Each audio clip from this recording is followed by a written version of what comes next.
So how many clients did you have before you left the agency? Yeah. So I guess I'll elaborate a bit more. I had them. I did take a part-time client side job to build that. What do you mean? So I ended up working for a company called BPI Sports. Have you heard of them? They're a supplement company. They do like they sponsor a lot of like Olympia athletes. Okay. Yeah, it's up there with like BPI. Optimum Nutrition, like Okay, all of yeah, them. It's up all there. right. So I did that. I slowly transitioned. It took about 1 to 2 years to like fully make the jump. Sure. And by the time I did, we had five retainer clients, and we were starting to take on like more project work for web design and development. But no, it took time. It wasn't something I was confident in jumping at 23 years old. I was 25, 26 by the time it was like What skills did you full-time. develop in that year and 7 months? at the agency. Yeah. Oh man, I learned how to communicate, how to write an email. Honestly, I feel like that's like a huge one, is like how to structure an email and not treat it like a text message. Be professional, because you're gonna have sliding scales of expectations, especially if you're like we do founder-led sales. Like I lead all sales, and people have different corporate backgrounds and experiences, and like the way you talk in an email, like there's just etiquette there. I'm not very good at that. Ari will tell you. So go ahead.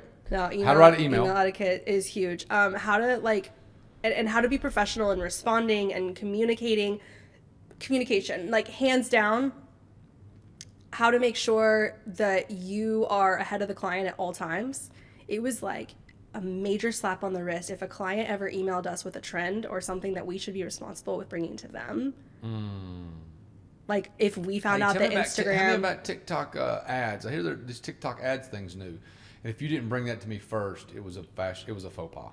Huge faux pas. Like you could get in trouble for that. So I learned how to like constantly be innovative and like allotting time to education, which is something we carry into the company today.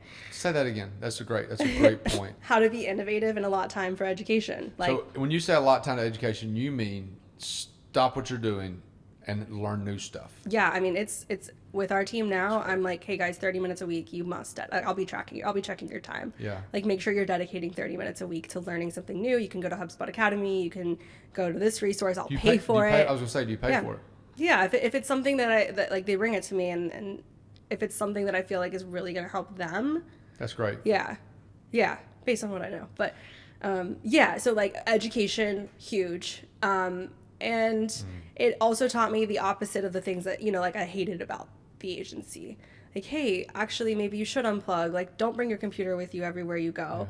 So it taught me a little bit of how to create more balance while still keeping clients happy. Sure. But I mean, I won't lie. I still carry a lot of the bad habits that you learn from that too. How have you been able to not focus on the business part of Team. it? Okay. Building a team. What's your most important hire at a marketing agency? Talent that can do the work. So like the people, it's like I don't want to call them the entry level people, but they're the people at the proverbial bottom. Right.